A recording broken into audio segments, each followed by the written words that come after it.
Hello, I'm Steve Meehan for the Kent Pilot.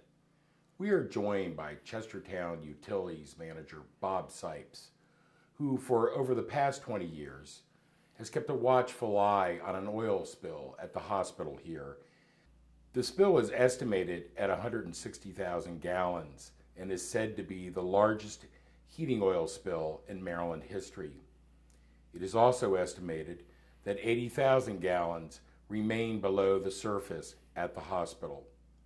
Over the last decade, the town has been at odds with Shore Regional Health's attempts to permanently shut down the containment system.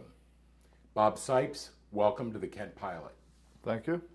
Shore Regional Health has asked MDE for permission to shut down the containment system. You have expressed great reservations over the decision to permanently end the pump and treat program based on prior experiences with shutdowns. Tell us about that history. What we have is a history on the site of the oil recovery system being more and less effective in certain periods. So back around 1999 to 2000, there was a point where they saw decreasing returns and thought that all the oil that could be removed with the pump and treat system had been removed. But then they installed some additional wells, and they changed out some pumps, and then they recovered another 20,000 gallons of heating fuel. So the system wasn't quite as done as they thought it was. And what that shows is that the oil can lay in pockets that the existing wells may not be able to monitor. So a monitoring well can only catch the stream of water that comes past it. If you have a pool of oil sitting in one spot, it's not going to flow with the water. So unless you do an investigation on the site to determine whether or not there is oil in places that the monitoring wells aren't, then you won't know that until at some point that oil decides to move. So when University of Maryland got the hospital, I think it was about 7 years ago, when they entered into their consolidation agreement, all of a sudden there was a big push to get the site closed out, and then we saw different remediation activities trying to do that. So they came in with the IV-Sol injections that were supposed to clean everything up, and the plan was, as it was stated, was to pump the IV-Sol into the ground. It would liquefy the oil so that they could pump it out of the ground. Except the IV-Sol didn't even remove 100 gallons of heating fuel, and yet they call it a success. The success is based on the lab results that they were sending in, not on the actual site conditions. So when you clean the area around a monitoring well, you're not cleaning the entire site. You're cleaning that immediate area around the well, say 4 or 5 feet. That allows that clean soil to reabsorb oil over a period of time, so that even if there's contamination outside of that 5-foot area, less of it gets into the well because it can reabsorb onto the soils.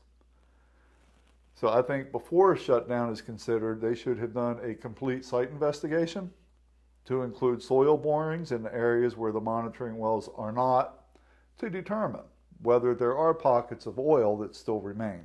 Has any of that sort of research been conducted? Not that I am aware of. Now, what we had asked for is a site characterization plan to do an overall in-depth evaluation of the site and the groundwater contamination.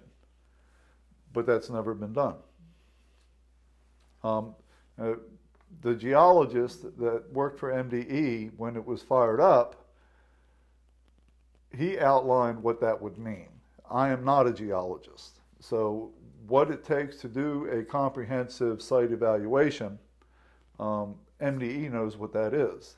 But what it does is it investigates the entire site to determine if there is more contamination than they are currently aware of, and what type of contamination and what its direction of flow is. In 2016, Shore Health entered into a consent agreement with the town that it agreed to make the town whole should the oil ever contaminate the town's drinking water supply. You believe that agreement is flawed and skewed in favor of Shore Health. Explain that. Well, in that agreement, there are two words, the rebuttable presumption, that put the burden of proof onto the town at a higher level than it would have been without the agreement. So without an agreement, you go into a civil court and you prove that, that the weight of the evidence is higher on one side than it is the other. But with the rebuttable presumption, you have to assume that it did not come from the hospital, that it's from another source, unless you can prove definitively that that is the source of the contamination. So even though we know that that is the largest fuel oil spill in the state of Maryland, we would still have to prove that it didn't come from the 100-gallon tank that's a mile away. So the burden of proof on that, I think, is heavily weighted towards the hospital, and they are not required to take any action until it is definitively proved that it did come from the hospital. Shore Regional Health, is part of their effort to secure a shutdown of the system, have argued that the oil spill no longer poses any danger to the town's drinking water supply. What is your take on their analysis? I think it's flawed. When you say no risk, I don't believe that that is something that can be that should be put forward in a case where you have that groundwater contamination in such close proximity to the drinking water wells. Now you can say reduced risk, you can say minimal, but to say no risk at all, I think is meant as it's very confusing, and it is not fact-based. So what we do have, the facts that we know of, are that they recovered 83,000 gallons. The EPA guidance documentation, the only documentation that exists in this case, says you're only going to get up to 50%. So there is at least 50% left in the ground, so another 80,000 gallons. When they did the Ibusol injections, they did not remove 80,000 gallons. They removed less than 100. So the oil is still in place. I don't know how you can say that that poses no risk. They have changed some of the testing techniques. They have added a silica gel cleanup method to try to show that the water is cleaner than what it is. And that actually, in the original agreement between the Shore Health and the town, it was understood that the Shore Health could not turn off the containment system unless samples of contaminants were below 1 part per billion using an agreed upon test. Subsequently, MDE and Shore Health have proposed a different test. Tell us about that. The original agreements call for an EPA method 8015 test. And the paragraph that deals with the requirements for requesting a shutdown say that all the wells must be below 1 part per million, not 1 part per billion, but 1 part per million of TPH-DRO. As of January of this year, the last testing sequence that we have available, we still have 8 wells that exceeded that. But now what MDE is saying is, oh, that's only one of the criteria that we're using. So they're saying the guidance that we gave 6 years ago, we're not really going to use it. We're going to look at everything else other than that to make a determination on whether they can shut the system down. So it's kind of a moving goalpost. They say at the beginning, we're not going to allow it to happen until they demonstrate less than 1 part per million in all the wells. Now they're saying, 8 is good enough. They can have it in 8 and we can shut it down. So I think it's a moving goalpost, and it's intended to benefit the hospital and not the town. The testing technology that you discuss, and there's the silica gel is this alternative test. In the realm of heating oil spill cleanup, is the current approach the commonplace approach? The proposed approach the commonplace approach? Historically, the EPA 8015 test is the standard, and it's what all the guidance documents and groundwater cleanup standards are based on.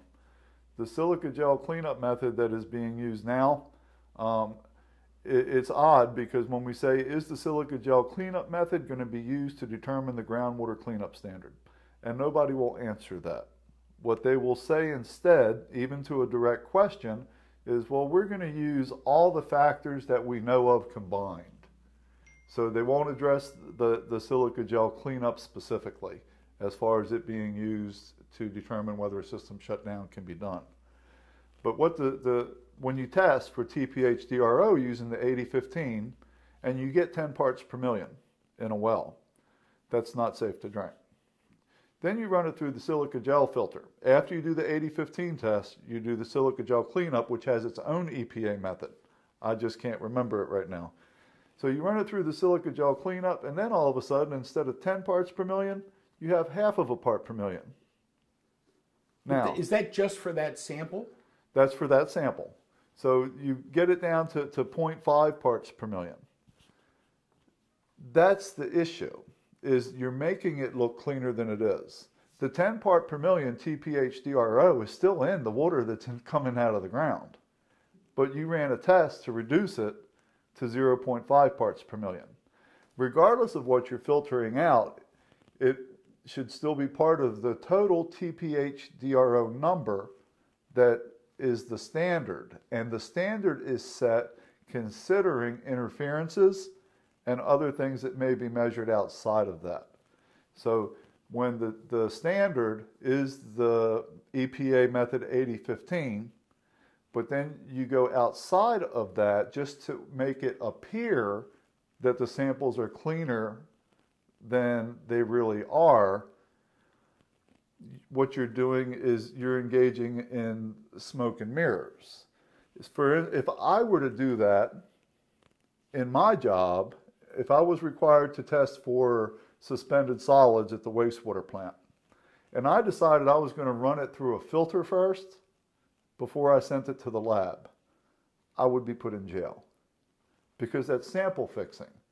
You are intentionally decreasing the amount of contamination in the sample for reporting purposes. So that's my issue with it. It doesn't reflect the actual conditions in the ground of the contaminant that they know is present. And that silica method is not found anywhere in the 2016 agreement.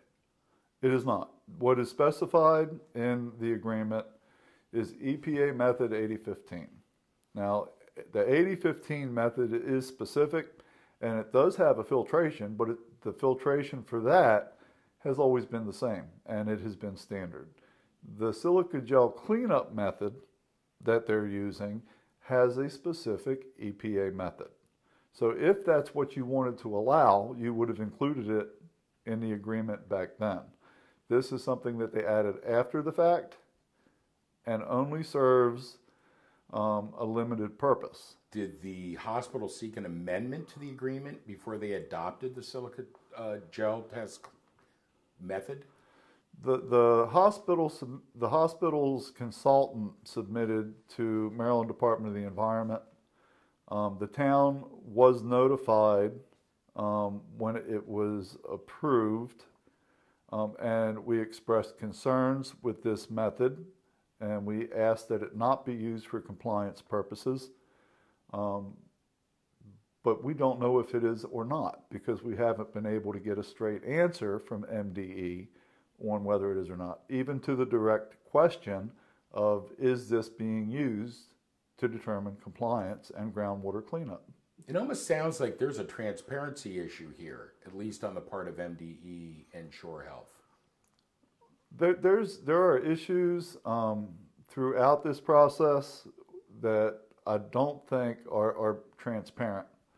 The way that the determinations are made aren't transparent. So that if you look, we were told that all the correspondence and documentation related to this case would be available on Maryland Department of the Environment's website in the oil control program list for Kent County.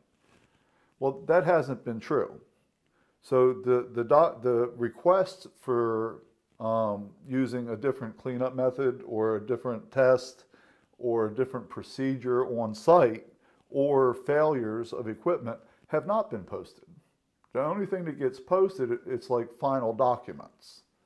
But the negotiations and discussions related to them are not posted. And is the town part of the negotiations? We hear about some things. We don't hear about all things. But negotiations that have to do with MDE's consent order with the hospital, no. The town, we get copied on it most of the time, and we give opinions on it, but those opinions never affect the outcome of the final result. Even though the town and all of our citizens face the greatest risk in this situation, the contamination of our drinking water supply, it doesn't appear that the town ended up being an equal partner in any of these agreements. The consent order that exists between Maryland Department of the Environment and the hospital or University of Maryland, we were told at the beginning when we wanted to be part of that agreement that that wasn't an option, that agreement would be only between Maryland Department of the Environment and University of Maryland, that a three-party agreement wasn't going to be done. So as we go forward now, that's still the case. So the hospital gets copied on, but doesn't have any official input as to whether any part of that agreement should be modified or not. So the hospital submits to MDE, MDE approves, the hospital moves forward. And that has been the status quo. Everything that the hospital has requested, MDE has approved and moved forward, including the silica gel cleanup method. It's like, can we do this? Yes, you can. Okay, and they go ahead and do it. Now, the agreement between the hospital and the town is different. That's strictly between the hospital and the town with no input from MDE. So the only controls that the town has is the agreement that we have with the hospital. And that doesn't specify any strict triggers. So that, for instance, if TPHDRO were to show up at a Sentinel well at 0.5 parts per million, that doesn't necessarily trigger anything. All it triggers is an appropriate response. And if the hospital determines that an appropriate response is, let's shove oil absorbent in and remove that oil from the Sentinel well, well, and the hospital determines that, no, I think that should be firing the system back up, then you're into a legal battle anyway, even with the agreement in place, because there are no specific triggers. So the town and our citizens are in a very weak position then to protect from the hospital and the state unilaterally on their part just shutting down the pump and treat system. I would say yes, but the town I think has done what it thought was the best course, and the agreement between the town and the hospital does at least document that the University of Maryland is aware of it and that they accept responsibility if we can prove that the oil came from that site if it ever shows up. And that goes all the way to the top of University of Maryland. That's not just Shore Regional Health. So that agreement between the town and University of Maryland is exactly that. It's not just with the hospital, it's with the University of Maryland. So in that sense, having that agreement in place is certainly better than nothing. And my only issue with that agreement are those two words that we discussed earlier, the rebuttable presumption. So what is the town's response to the latest effort to shut down the pump and treat system? What needs to happen? From the town's point of view, I think they have drafted a letter, and it states the concerns that we have with the shutdown as it's currently envisioned. My personal opinion is that a shutdown should not be considered until there has been a thorough investigation of the site conditions, including the soil borings, not where the monitoring wells are, where the monitoring wells are not, including maybe some directional 1-inch borings under the hospital to see if there's anything sitting there. You know, we know that there's 80,000 gallons somewhere. Did it leave the site? Nobody is claiming that it left the site because the pump and treat system has been containing everything. I haven't heard anybody claim that all 80,000 gallons could be accounted for through natural attenuation or biodegradation. That would be an impossibility. From my point of view, 80,000 gallons is a lot of oil. Now, we do know that back in 2000, when they installed monitoring wells in different locations, they recovered another 20,000 gallons of oil. So who's to say now, without doing an investigation, that other pockets like that don't exist on site? When's the last time that sort of investigation was done? An overall intensive site investigation has never been done. A site characterization plan has not been done. This going back to the 1990s when this problem first was discovered? Yes, going all the way back, an overall thorough site investigation or site characterization plan has not been done. We have asked about that when Fred Keir had... Formerly of MDE?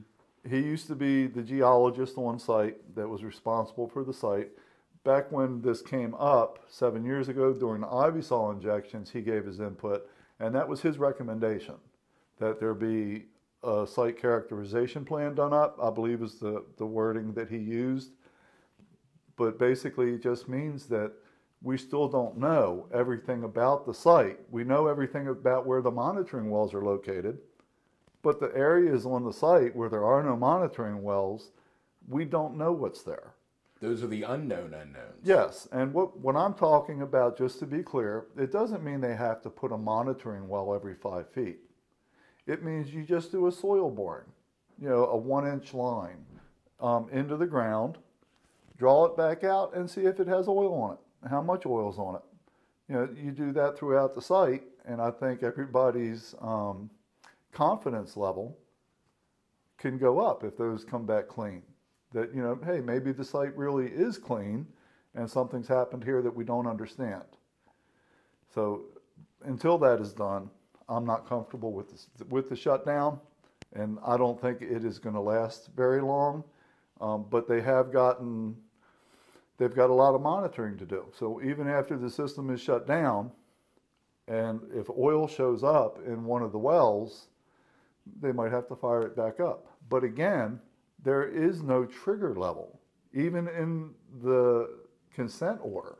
So when they do the shutdown, if they get 3 inches of oil in one of the monitoring wells, that doesn't necessarily mean they have to fire up the pump and treat system again, because there is no outline of what they consider the contamination level that requires the pump and treat system to be fired back up.